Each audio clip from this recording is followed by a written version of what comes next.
Comme d'autres festivals de musique, mais de façon plus marquante, Jazz à Junas ne doit son existence et sa longévité qu'à l'investissement de nombreux bénévoles.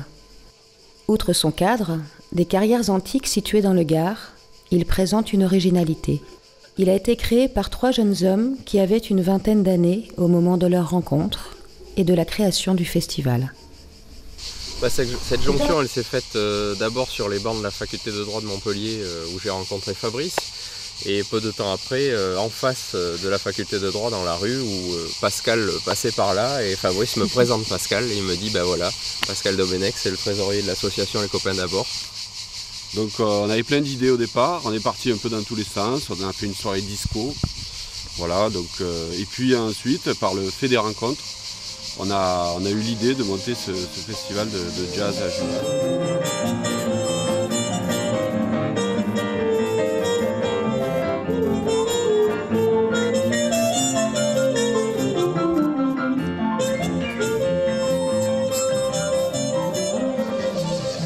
Le festival est aussi né de 2 choses importantes. L'une en local, qui était 5 ans avant Jazz à Junas. Les rencontres de la pierre ont été créées et les carrières se sont transformées en un espace musical et artistique. Les carrières de pierre étaient avant une décharge municipale. L'action de Jean-Paul Loz et les rencontres de la pierre ont fait que c'est devenu un vrai lieu de spectacle. Et c'est vrai que quand nous sommes arrivés, ce travail de préfiguration avait déjà été fait. On a beaucoup continué dans les années qui ont suivi, mais le premier travail avait été fait par l'association des rencontres de la pierre et la mairie. Nous, pendant les rencontres de la pierre, à l'époque, nous avions l'habitude de faire travailler, entre guillemets, nos enfants, des Fabrice, Olivier, Pascal et tous ceux qui sont dans l'équipe actuellement. Mais en même temps, on les faisait profiter des spectacles que nous organisions. Et notamment, on avait organisé 2 fois la venue du Big Band de Nîmes avec Alain Ratier et la venue de Guy Laborie avec son orchestre Nouvelle-Orléans. Et du coup, ces jeunes avaient apprécié de voir de la musique de jazz dans les carrières, avec des lumières, avec les falaises éclairées et tout. Voilà. Je me souviens bien d'eux, de leur attitude, avec une envie de monter cet événement. Ils étaient jeunes, ils avaient pas 20 ans. Ils avaient envie, effectivement, on voyait ça, de faire quelque chose pour leur village. Et aussi, je crois, pour la musique de jazz. J'étais assez quand même perplexe parce que la Sono, c'était une disco mobile du coin. Et donc on les a orientés sur des techniciens qu'on connaissait. Je crois qu'ils travaillent toujours maintenant pour le festival. Et à Nîmes, donc, on était dans un moment où on était encore dans la déchirure de la suppression du festival de jazz dans les arènes, qui était, souvenez-vous, un des plus grands festivals de jazz en Europe. Junas a hérité aussi du travail d'une association et d'un fondateur, président Guy Laborie, et d'un public déchiré, triste, de ne plus avoir ce mélange de Français, d'Européens, d'Américains. Jazz à Junas a eu aussi beaucoup de succès, malgré des choix musicaux exigeants dès la première année en 1994, a eu du succès parce que le Festival de Jazz de Nîmes avait une histoire, avait formé un public, et c'est vrai que ce public, à travers le concert de Stéphane Cochoyan, la publicité, l'information, le rôle de parrain de Stéphane sur cette première année, notre énergie a fait que ce public est venu nombreux dès la première édition pour suivre ce festival. Et je crois qu'ils sont passés en 2 ans ou 3 ans de l'organisation d'une soirée créative à une soirée jazz. C'est un peu comme ça que la fusion de la pierre et du jazz est arrivée.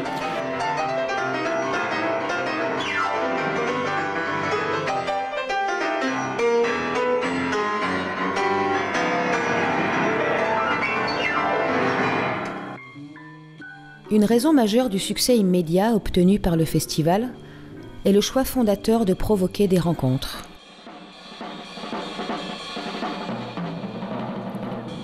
Entre des musiciens français pour certains implantés en région Languedoc-Roussillon et des musiciens venus d'autres pays européens proches.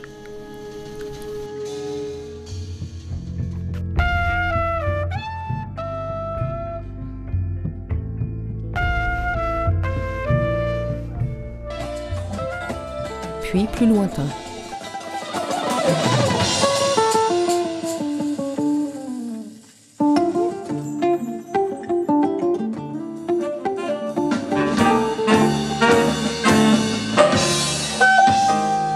Cette ligne de programmation est ainsi à l'origine de plusieurs concerts inédits ou des créations appelées à se prolonger.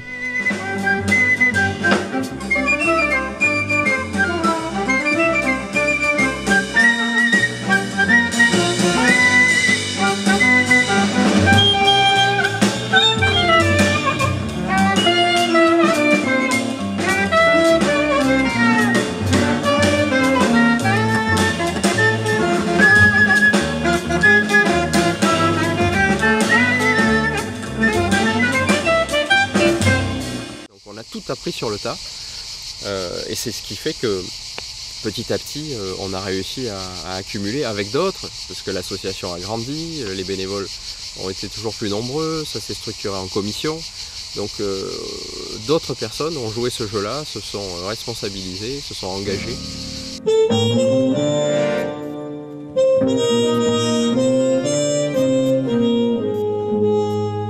Le festival a été créé évidemment par un groupe de jeunes et nous faisions partie de la génération précédente, c'est-à-dire des parents ou des amis des parents. Et progressivement, on s'est impliqué dans le festival pour soutenir ce festival. La preuve année, c'est qu'on a continué. J'avais 15 ans lors de la première édition du festival et je me suis pleinement engagé, on va dire, dans les actions à partir de 17 ans. Et ce qui est important dans ce festival, je crois, c'est sa capacité qu'il a eu à intégrer toutes les générations. Notamment. Et on a associé des amis. Par exemple, j'ai associé Isabelle et Guy Lochard, qui sont mes amis de toujours. Mon frère était à 13-14 ans, se cherchait, ne savait pas vraiment comment... où allait le mener sa vie. Et puis Paul l'a pris sous son aile et ensemble ils ont commencé à faire l'électricité sur le site et de là est née une vocation et finalement ça a été la vie et c'est là, à partir de là que mon frère a construit sa vie professionnelle puisque maintenant il travaille dans l'aéronautique. Donc c'était le moment où nous avions encore un festival très artisanal, c'était le début, donc on n'avait pas de local. Et ma maison a servi pendant 4-5 ans, je crois, de lieu d'organisation du festival. Une des chambres servait de bureau, donc il y avait pendant un mois à peu près 25 personnes dans la maison. Je suis arrivé à Jazz à Junas, si je compte bien, il y a 16 ans maintenant. Au début, j'ai été là où il y avait de la place, c'est-à-dire la sécurité. Et puis dès la deuxième année, j'ai intégré l'équipe des chauffeurs. Alors c'était vraiment très roots parce qu'on était tous étudiants, on avait des voitures pourries, on dormait au camping. Il n'y avait qu'une seule ligne téléphonique qui était notre ligne directe, ce qui fait que nous ne pouvions jamais téléphoner, bien sûr. Voyager dans une Fiat Uno qui avait 200 000 km avec des stars de jazz et tout, c'était bien. Tu te rappelles d'un nom par exemple de quelqu'un qui a transporté? Il y en a un paquet, Toots Thielemans, Henri Texier, Aldo Romano. On a essayé progressivement de créer un accueil convivial, recevoir les artistes justement dans un cadre tout à fait presque familial, je dirais, pour qu'ils se sentent à l'aise. Et ce moment, je pense, où les choses ont vraiment basculé, où on a construit l'accueil avec Isabelle, Marie-Jo qui faisait les repas aussi. Je voulais les aider en fait, puisqu'ils ont commencé 3 jeunes, donc on était plusieurs mamans à vouloir les aider tout simplement. Alors on a commencé à 20, 30 petits repas et maintenant on est à 900, oui, ou 700, je ne sais plus. La satisfaction, c'est que les gens aiment ce que je fais. Déjà, ça c'est une satisfaction personnelle parce que moi je ne suis pas une professionnelle, hein, je suis dans mes gamelles par passion, si tu veux.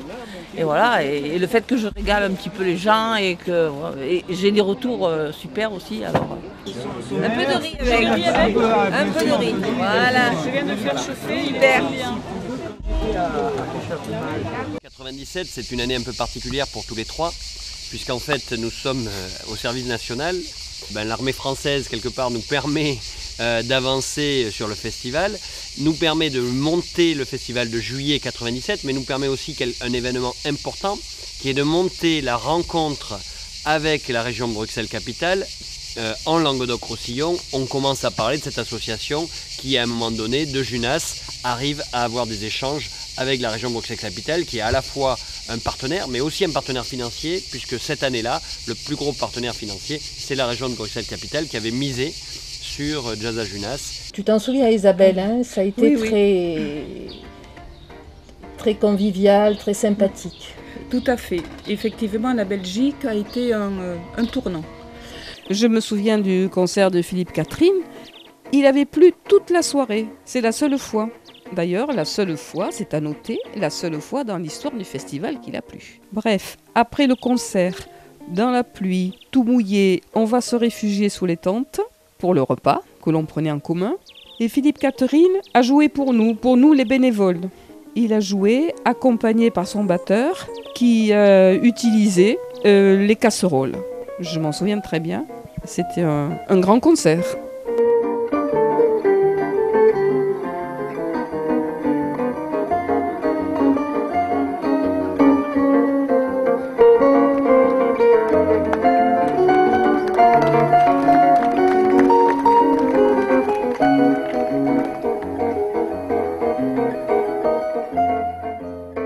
C'est à partir de ce moment-là où il fallait vraiment un permanent parce que la structure grossissait, le budget grossissait, donc il fallait quelqu'un vraiment, il fallait un salarié qui s'occupe de ça tous les jours. Et le président, le trésorier, le secrétaire ne pouvaient pas faire ça tous les jours, c'était impossible. On a eu cette opportunité du dispositif emploi jeune qui a fait qu'on a embauché un salarié et cette transition-là a pu se faire comme ça.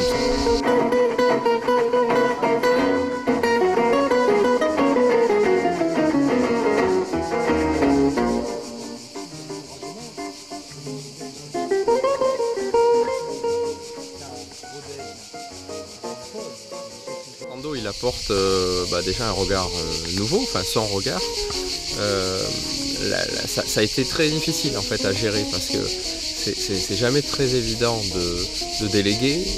Et puis on a eu la possibilité, la chance, parce qu'au départ c'était une chance, de trouver un local à Junas, rue du Roc, qu'on a appelé pour la formule la grotte.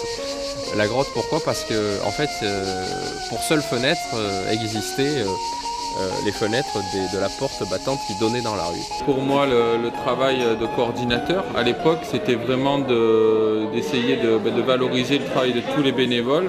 Et dans le coordinateur, il y a l'aspect coordination.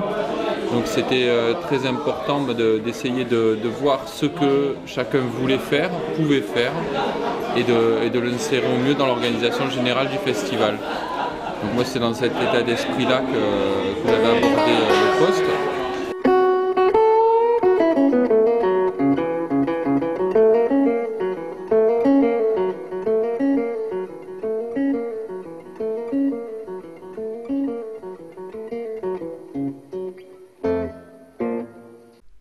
L'organisation du festival devient rapidement beaucoup plus performante, mettant l'accent sur l'accueil du public.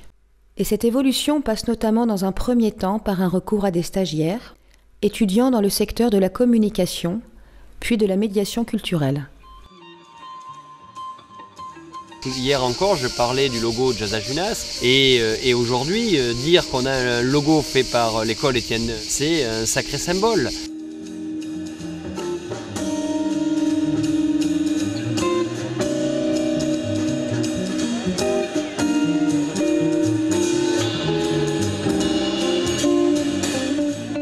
L'activité de Jazz à Junas va se diversifier avec le recrutement de Muriel Lignon.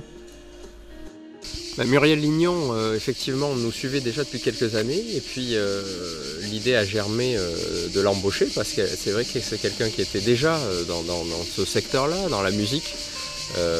Quelqu'un qui côtoyait ce milieu depuis des années. Lorsque je suis arrivée dans la région, c'était en 96, j'ai découvert le festival de Junas en 97 et très naturellement je me suis proposée à faire partie de l'équipe dans un premier temps bénévole. J'ai amené en fait mon réseau de musiciens.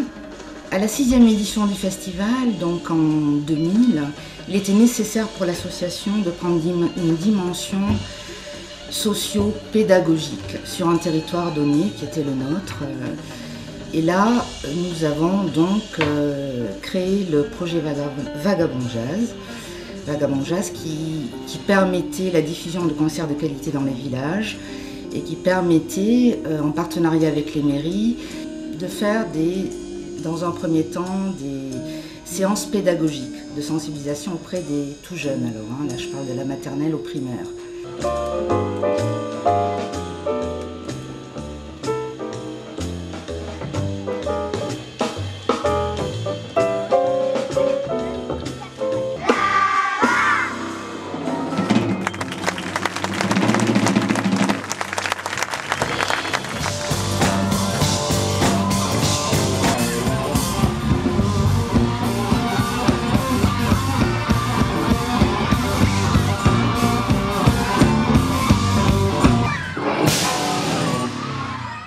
Tout en maintenant l'esprit de bénévolat, l'association s'est efforcée d'améliorer encore son organisation en se structurant en commissions spécialisées.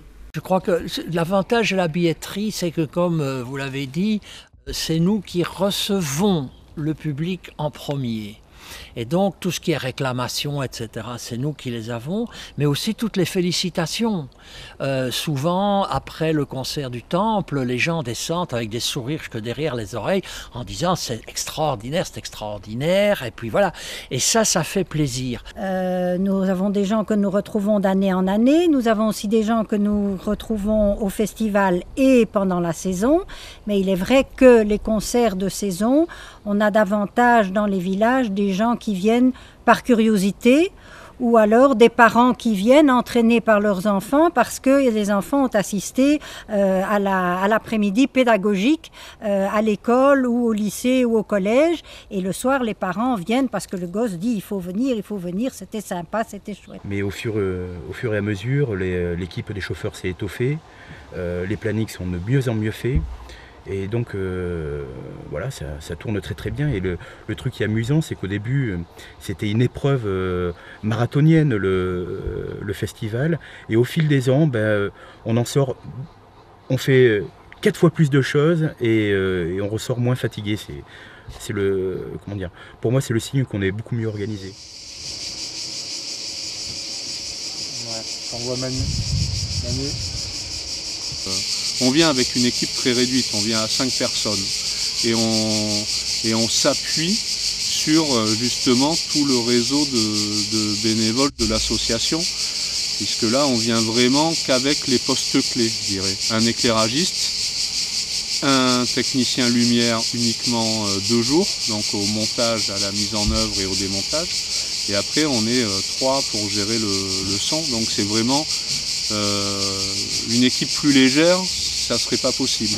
Laurence, la première année, alors je sais citer la date, mais impossible, mais la première année, elle nous avait donné un coup de main toute la journée au niveau de la mise en œuvre de la lumière. Et maintenant, elle s'est rapprochée plus du plateau et de la scène, et c'est carrément une super partenaire pour tous les changements de plateau, pour l'accueil des artistes.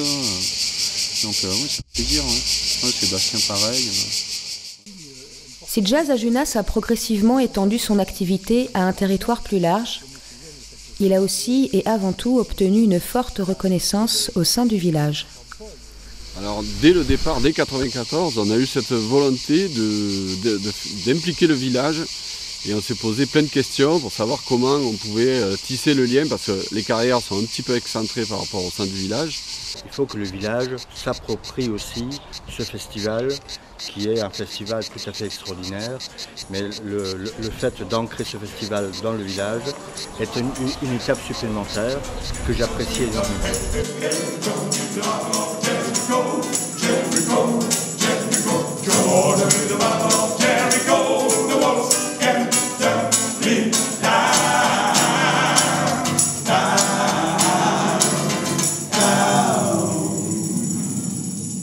Et je me souviens de notre émotion, je ne sais plus en quelle année, quand Sur la première page, c'était de Jazz Mag, je crois. Il y avait quelques festivals de nommés. Et à côté de Vienne, il y avait le festival de Junas. Je pense que l'implication de l'association à travers le village s'est renforcée au fil des années, à travers les photos itinérantes dans les rues. Cette année, cette initiative de rebaptiser les rues, la place du village, je trouve ça merveilleux. On a dit on veut des stages. On voulait absolument travailler depuis le début du festival sur des stages. Et donc du coup on a commencé à travailler avec du vocal. On a poursuivi avec des stages sur le journalisme et la presse écrite. Et dans ce cadre-là, on s'est dit, ce qui serait formidable, c'est d'ouvrir au cinéma. Le cinéma, c'est une salle magnifique à Sommières qui s'appelle le Venise. Et donc du coup, une projection pour être en complémentarité avec toute la programmation du festival.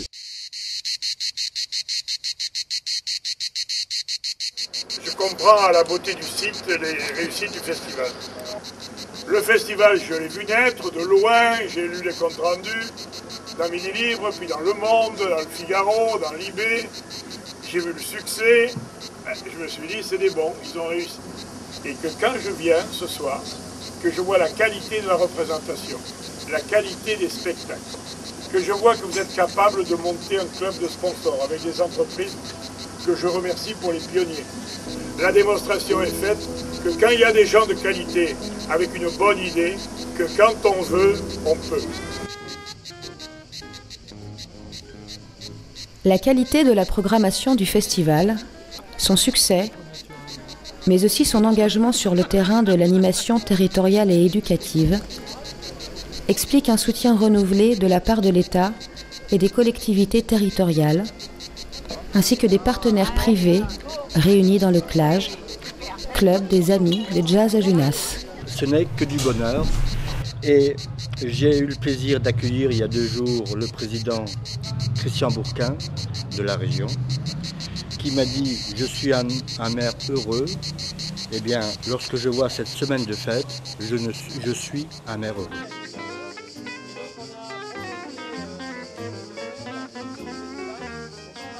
Oui, alors moi ce qui me paraît très important à ce niveau-là, c'est le fait collectif.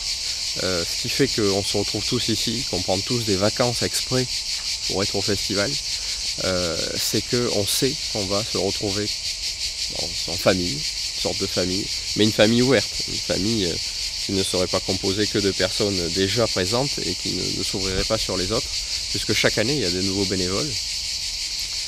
4 ou 5, pas des dizaines, mais 4 ou 5, mais sur 20 ans ça fait beaucoup, 4 ou 5 par an. Et c'est, comme tu le disais, il y a pas forcément un goût très prononcé pour la musique ou pour le jazz. Ce qui nous fait tous venir ici, c'est le fait de se dire qu'on sait que si on est tous là, ensemble, à se donner la main, à partager nos énergies, le festival a lieu dans les meilleures conditions.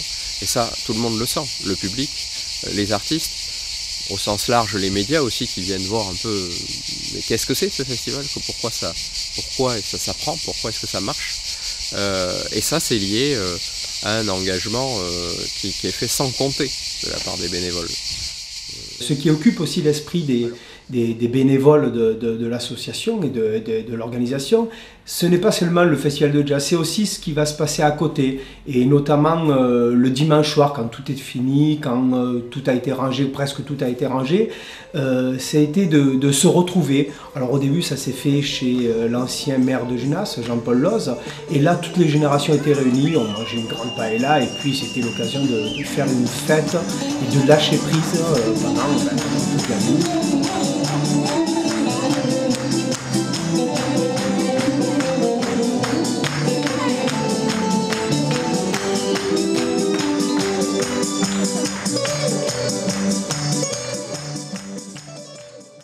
Donc après la grotte, il y a eu quand même une sérieuse évolution, puisque grâce toujours à ce soutien sans faille de la mairie, du maire et du conseil municipal de Junas, on a pu aller s'installer dans ce qui sont aujourd'hui les anciens bureaux de la mairie, 1 rue de la mairie.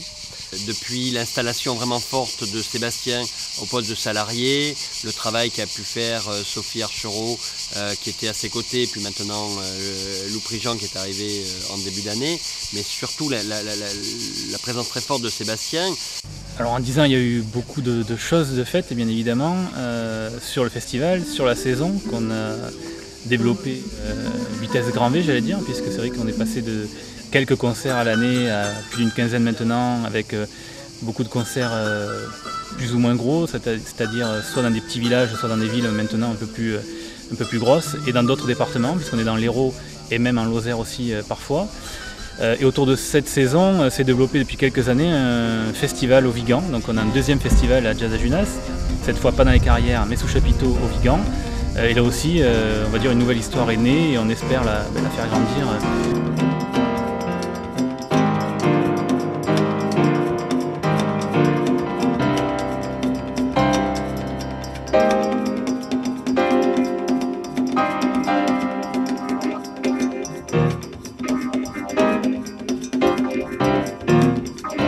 Et l'autre point important qui s'est développé notamment ces 10 dernières années, c'est les actions éducatives. Et là on a, on va dire, on traverse tout le spectre avec tous nos concerts de saison, notamment dans les petits villages. On passe par le collège aussi avec des actions qui sont là plus souvent des ateliers. Et on a une action depuis pas mal d'années aussi maintenant en lycée. Et il faut savoir qu'encore aujourd'hui, il n'y a que 2 services éducatifs musique en région, l'Opéra de Montpellier et Jazz à Junas.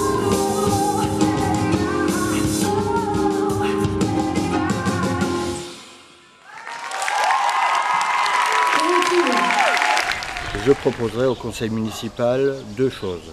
Je souhaiterais d'une part que ces panneaux de rue puissent rester toute l'année. Et j'ai une deuxième initiative que je proposerai après l'approbation de mon conseil municipal, serait pour, à partir des 20 ans, de donner les clés du village à l'association de Jazz à Junas.